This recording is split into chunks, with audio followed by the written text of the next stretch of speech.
마지막 주일, 다음 주가 되면 우리 성탄절이 되게 됩니다.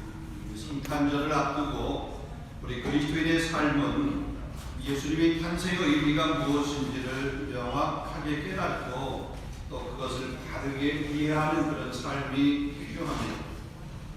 세상 사람들은 이 성탄의 참된 의미를 깨닫지 못하고 혹은 성탄의 의미를 저버린 채 자신의 육체적인 유익만을 위해서 쾌락을 추구하면서 또 쾌락을 쫓아 사는 그런 기회로 삼는 경우들이 참 많이 있습니다.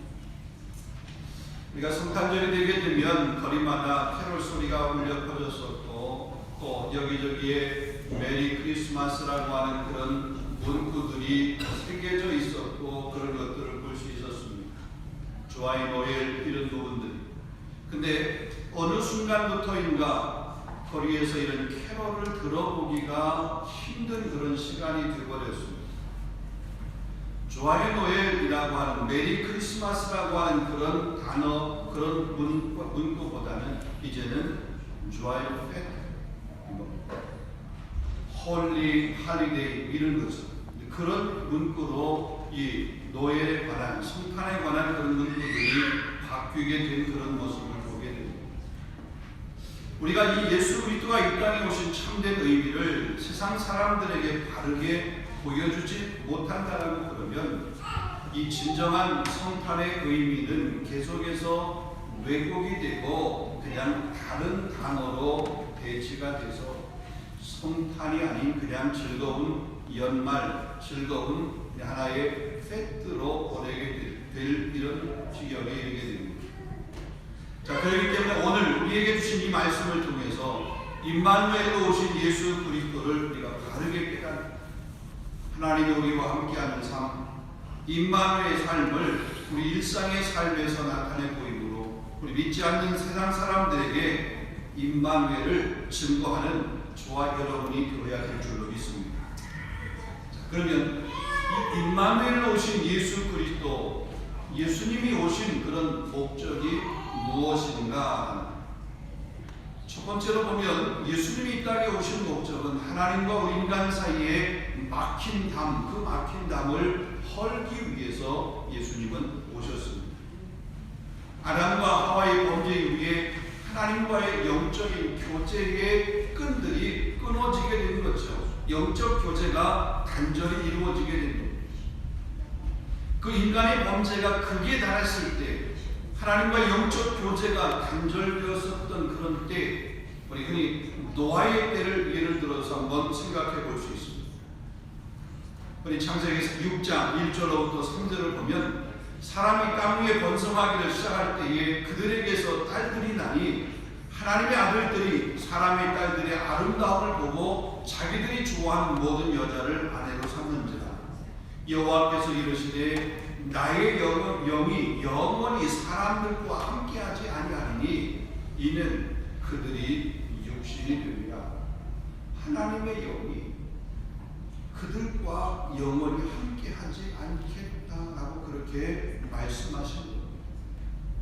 그리고 계속해서 5절 이하의 말씀해 보니까 여호와께서 사람의 죄악이 세상에 가득함과 그의 마음으로 생각하는 모든 계획이 항상 악할 뿐임을 보시고 땅 위에 사람 지으셨음을 한탄하사 마음에 근심하시고 하나님께서 하나님의 형상을 따라 창조한 인간, 하나님의 형상을 따라 창조하신 그 창조의 작품을 보시면서 하나님이 한탄하신 거예요. 근심하신 거예요. 하나님과의 단절, 영적인 교제의 단절이 이루어진 상태의 인간의 모습을 이야기하는 겁니다. 그래서 예수님께서 이 땅에 임마누엘 오신 것은 이렇게 하나님과 우리 사이에, 인간 사이에 단절되었던 그 관계를 회복하기 위해서, 그 담을 허물기 위해서 오셨다. 십자가의 보혈로 하나님과 우리 사이에 막혀있던 그 담을 헐으신 거죠. 예수님이 친히 화목의 제물이 되셨고 예수님이 친히 하나님과 우리 사이에 중보자가 되셔서 그 담을 헐기 위해서 오신 것이다. 두 번째로는 예수님이 임마누엘로 이 땅에 오신 것은 우리에게 영생을 선물로 주시기 위해서 오신 것입니다. 우리가 잘 아는 요한복음 3장 16절 말씀 보면 하나님의 세상을 이처럼 사랑하사 독생자를 주셨습니다. 이는 그를 믿는 자마다 멸망하지 않고 영생을 얻게 하게 하십니다. 여러분, 영생이라고 하는 것이 뭐죠? 영생. 요한복음 17장 3절 말씀에 보면 영생은 곧 유일하신 참 하나님과 그가 보내신 자 예수 그리스도를 아는 것입니다. 예수님께서 말씀하십니다. 요한복음 14장 6절 내가 곧 길이요 진리요 생명이니 나로 말미암지 않고는 아버지께로 올 자가 없느니라. 하나님께 갈 수 있는, 영생 얻을 수 있는 그 유일한 방편이 바로 예수 그리스도라는 거죠. 그래서 우리에게 영생이라고 하는 것을 선물로 주시기 위해서 예수 그리스도가 이 땅에 임마누엘로 오신 것입니다. 그리고 세 번째로 보면 우리를 사단의 권세, 그 사단의 권세에서 우리를 이기고 하나님의 뜻대로 승리의 삶을 살도록 하시기 위해서 예수님께서 임마누엘로 오셨습니다. 여러분, 우리 삶의 현장은 영적 싸움의 전쟁터입니다. 우리가 예수를 믿는 순간부터 마귀는 우리를 공격합니다. 그래서 베드로 사도는 베드로전서 5장 8절 말씀에 너희 대적 마귀가 부는 사자처럼 돌아다니며 삼킬 자를 찾는다, 그렇게 말씀했습니다. 예수님께서 인간의 몸을 입고 이 땅에 오셔서 우리의 죄를 지시고 십자가에 못 박혀 죽으셨다가 이 3일 만에 부활하심으로 죄와 사망과 어둠의 권세를 이기시고 승리하셨습니다. 그래서 죄로 말미암아 죽을 수밖에 없고 죄의 종으로 살아갈 수밖에 없는 우리들을 그 죄로부터 자유하게 한 거죠. 더 이상 죄의 자녀가 아니라 하나님의 자녀, 더 이상 죄의 종로로 타는 자가 아니라 은혜의 왕로로 타는 자로 생명과 성령의 법을 우리에게 주시죠. 그러니까 지는 삶이 아니라 이기는 삶을 살아가도록 하시기 위해서 임마누엘로 예수님께서 우리에게 오셨다는 것. 자, 이게 예수님이 오신 목적. 그렇다면 그 임마누엘을 믿는 우리의 삶은 어떤 삶이 되어야 됩니까? 우리가 그리스도인으로서 이 땅 가운데 살아가는 삶의 모습이 어떤 모습이 되어야 되게 되는가라는 거죠. 세 가지로 간단하게 생각해 봅니다. 첫 번째로 보면 우리가 하나님 앞에 날마다 나아가는 삶을 살아야 돼요. 한번 따라하겠습니다. 하나님 앞에 날마다 나아가자. 근데 하나님 앞에 날마다 나아가려고 그러면 하나님을 향해서 나아가는 길에 방해가 있어서는 안 되잖아요. 근데 하나님 앞에 날마다 나아가는 데 있어서 우리 삶에 방해가 있는데 그게 바로 뭐냐? 죄라고 하는 거죠. 죄. 그래서 이 죄의 문제가 해결이 되어야 되는데 그 죄의 문제 해결은 간단해요. 회개하면 돼요. 회개하면 돼요. 그러니까 하나님 앞에 나아가는 통로의 방해물, 죄, 그 죄는 회개하면 됩니다. 너무 단순한 거예요. 죄인인 우리가 거룩하신 하나님 앞에 나아간다라고 하는 것이 원천적으로는 불가능합니다. 여러분, 구약의 이스라엘 백성들 가만히 보게 되면 그들이 짐승의 피를 가지고 하나님 앞에 나아갔습니다. 하나님께서는 그 피를 보고 그들의 죄를 용서하셨습니다. 그런데 그 짐승의 피가 완전하거나 그 짐승의 피가 영원히 효력이 있는 것이 아니었습니다. 하나님의 요구를 완전히 충족시키지를 못한 겁니다. 그래서 뭐냐면 그들이 한 번 그 짐승의 피를 가지고 하나님 앞에 나아간 것이 아니라 계속해서 매번 할 때마다 그 짐승의 피를 가지고 제물로 제사를 드린 것을 나아간 거죠. 매번 그렇게 하게 되었다는 거죠. 그래서 하나님께서 이 모든 희생의 제사를 다 단번에 해결할 수 있는 길을 열어주신 거예요. 그들이 그렇게 매번 혹은 매년 그 재물을 가지고 피해 재물을 가지고 하나님 앞에 나아가도 그 재물이 영원한 효력 있는 게 아니었어요. 그냥 단회적이었어요. 근데 하나님께서 모든 희생의 제사를 단번에 해결할 수 있는 그 길을 열어놓은, 그것이 바로 예수 그리스도가 십자가에서 대속의 제물로 죽게 되는, 그러니까 예수님이 친히 제물이 되는 거예요.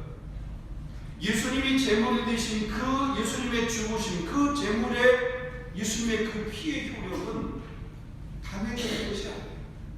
단 한 번의 효력 있는 것이 아니에요. 그거는 영원한 효력. 그 영원한 효력. 예수님이 죽으심으로 그 문제가 해결이 되게 됩니다. 그래서 우리가 하나님께 나아가는 길을 열어주신 것입니다.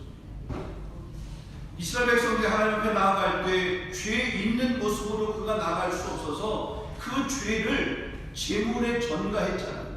근데 그 제물을 잡아서 죄를 거기에 전가하고 그 제물 잡아서 죽여서 그 가지고 피의 제사, 희생의 제사를 드렸듯이 우리의 모든 죄를 대신해서 예수님께서 그냥 죽으심으로 우리의 모든 희생의 제사를 그분이 완성하십니다.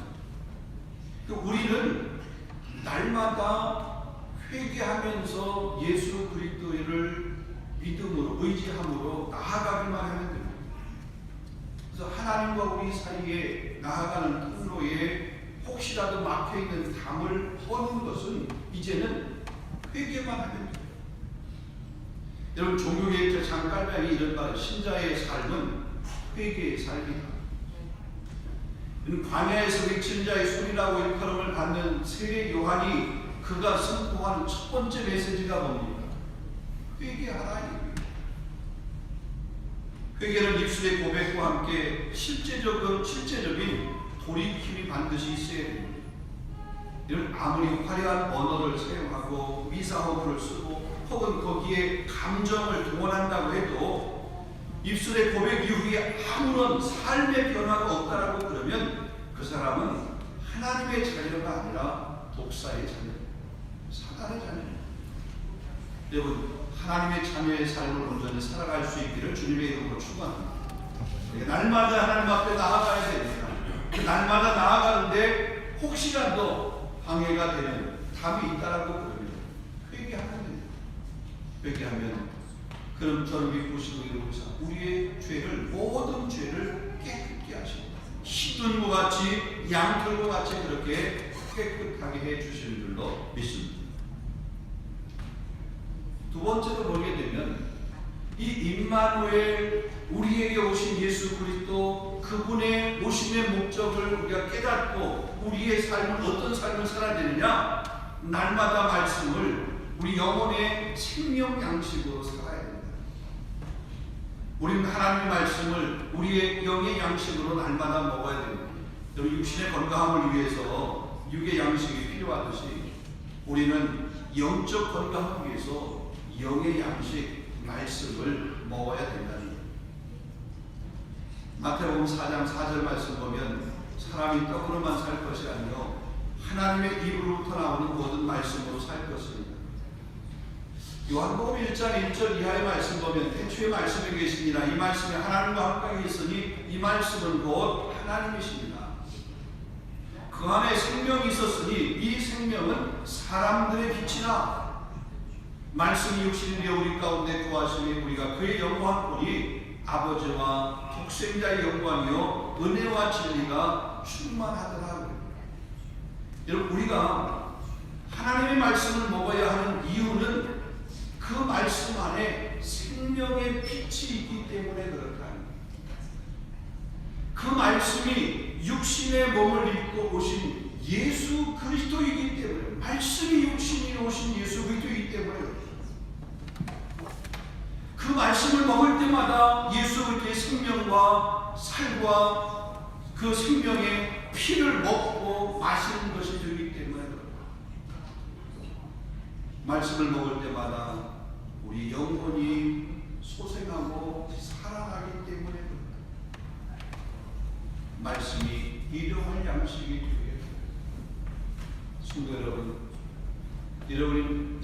가운데 말씀이 얼마나 일용할 양식이 되고 있습니다.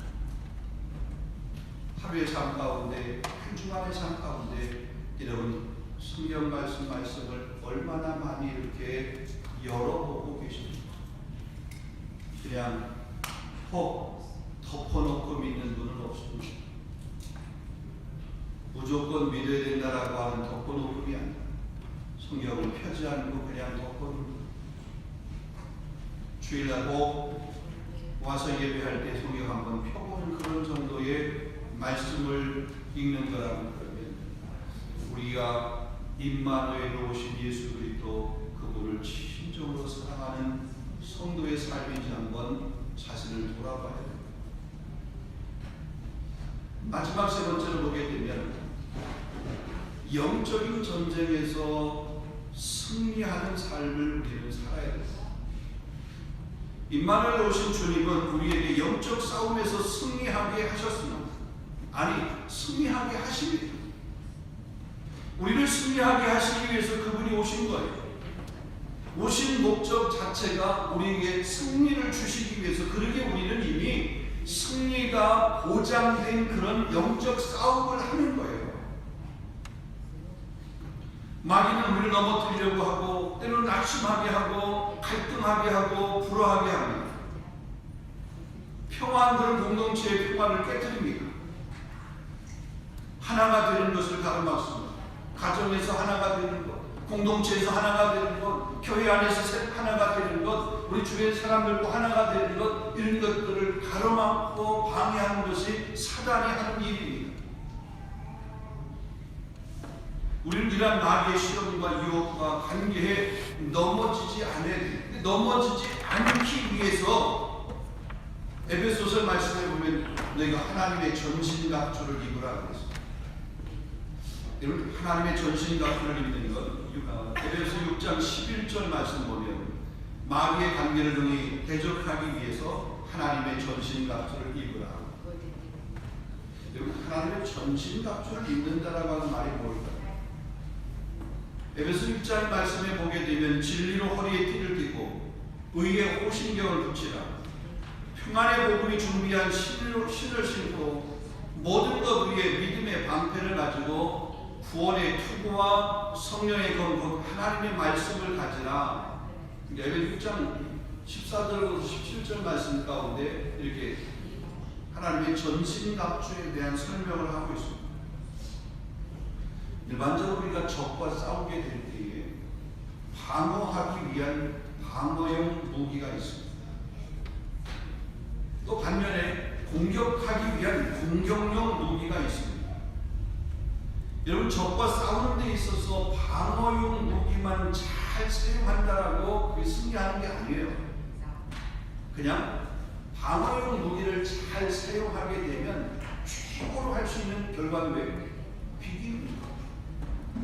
비기는 공격용 무기를 가지고 공격을 해야 결국은 왜? 이기는 거예요. 여러분, 오늘 조금 있으면 이제 프랑스하고 아르헨티나하고 이 월드컵, 이제 카타르 월드컵 마지막 피날 결승을 이렇게 하게 됩니다.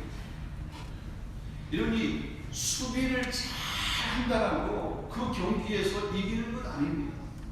수비를 잘 해야 됩니다. 방어를 잘 해야 됩니다. 근데 방어를 잘 하게 되면 최종 결국은 그냥 비기는 거잖아요. 방어를 잘 하고 결정적인 공격하기 위한 그 무기를 가지고 금방 공격을 하게 될 때 그게 골로 들어가게 되고 그 골이 결국 승리라고 하는 것을 선물로 안겨준 것 아닙니까? 여러분, 영적 싸움도 역시 마찬가지입니다. 진리의 허리띠를 띠는 것, 의의 호신경을 붙이는 것, 복음이 준비한 신을 신는 것, 곧 믿음의 방패를 가지고 곧 구원의 투구를 쓰는 것, 이건 그냥 방어하기 위한 무기의 방어용. 그것만 필요한 것이 아닙니다. 그것도 필요합니다. 그것도 우리가 잘 활용을 해야 됩니다. 그런데 공격용 무기가 있는데 그게 바로 성령의 검, 하나님의 말씀이라고 했습니다. 여러분, 히브리서 4장 12절 말씀을 보게 되면 하나님 말씀은 살았고 활력이 있어 좌우의 날선 검보다 더 예리하여서 혼과 영과 및 관절과 골수를 찔러 쪼개기까지 하며 또 그 마음의 생각과 뜻을 감찰하신다. 영적인 힘과 영적인 능력의 이 차이가 나는 것은 말씀의 차이입니다. 말씀을 얼마나 무장되느냐에 따라서 이 사람이 영적인 파워가 있구나, 영적인 능력을 소유한 사람이구나, 이 결정이 되는 거죠. 오래 신앙생활했다고, 교회 생활했다고, 교회 출입을 빈번하게 많이 했다고 그것이 영적인 파워, 힘을 가지는 것이 결코 아닙니다. 공격용 무기 말씀, 그 말씀이 얼마나 많이 말씀으로 무장하고 있는 만큼 영적인 능력과 영적인 권세가 차이가 나게 됩니다. 사단은요 너무나 정확하게 잘 압니다. 말씀으로 무장되어 있는 사람인지 아니 그냥 말씀으로 무장되어 있는 것처럼 그렇게 흉내를 내고 있는 것인지. 여러분, 흉내내는 신앙이 아니라 무장되어 있는, 아니 공격용 무기를 가지고 언제든지 우리를 미혹하려고, 우리를 대적하는, 우리 넘어뜨리려고 그러고 우리 믿음의 길에서 뒤로 물러서게 만들려고 하는 어떤 환경적인 요소들 앞에서 이 말씀으로 담대하게 맞짱 떨 수 있는 저와 여러분 될 수 있기를 주님의 이름으로 축원합니다. 이게 임마누엘 오신 예수 그리스도, 그분의 오심을 온전히 믿고 따르는 성도의 삶의 모습, 하나님 앞에 나아가는 말씀을 이동할 양식을 섬깁니다. 더 나아가서 우리가 영적 싸움에서 승리하며 이기는 그런 모습. 사랑하는 성도 여러분, 하나님 예수를 이 땅에 보내주신 것은, 예수님이 이 땅에 오신 것은 임마누엘 하시기 위해서 오셨습니다. 우리와 함께 하셔서 우리의 삶의 승리와 기쁨을 주시기 위해서 오셨다는 거예요. 우리 돌아오는 주일, 다음 주일 성탄절을 우리가 앞두고 이 대림절 마지막 이 시간을 보내면서 임마누엘 오신 그분의 그 오심의 목적대, 또 그 오심을 믿는 우리 믿음의 성도로서 이런 승리의 삶을 살아갈 수 있기를 주님의 이름으로 축원합니다. 기도하겠습니다. 고마우신 하나님, 우리가 하나님과의 관계 가운데서 하나님 앞에 나아갈 수 있는 그런 통로가 막혀 있어 우리 본질상 진노의 그런 자녀로 살아갈 수밖에 없는 그런 인생들, 하나님 앞에 멀어질 수밖에 없는 인생들, 하나님께서 이 세상을 우리를 이처럼 사랑하셔서 하나님 앞에 나아갈 수 있는 통로로서 예수 그리스도를 우리 가운데 보내주시고, 또 그가 우리와 임마누엘, 우리와 함께 하심을 통해서 하나님의 나라의 백성으로, 또 천국 백성으로서의 삶을 넉넉히 살아갈 수 있도록 은혜 베푸시니 진심으로 감사합니다. 이 대림절 마지막 기간, 또 주님의 오심을 기다리는 이 귀한 성탄의 계절에 우리의 신앙이 임마누엘의 신앙이 되어질 수 있도록 인도하여 주시옵소서. 하나님과의 관계 가운데서 날마다 나아가기를 힘씁니다. 무엇보다도 우리 영적인 삶의 승리의 요소, 공격력 무기인 말씀으로 무장되어지는 우리 귀한 삶을 살아갈 수 있도록 인도하여 주시옵소서. 우리 공동체 안에 말씀이 생수처럼 생명의 역사로 날마다 살아날 수 있는 그 말씀의 깊이와 그 말씀의 넓이와 말씀의 풍성함이 우리 교회 공동체 안에 넘쳐날 수 있도록 인도하여 주시옵소서. 예수 그리스도의 이름으로 기도하옵나이다. 아멘.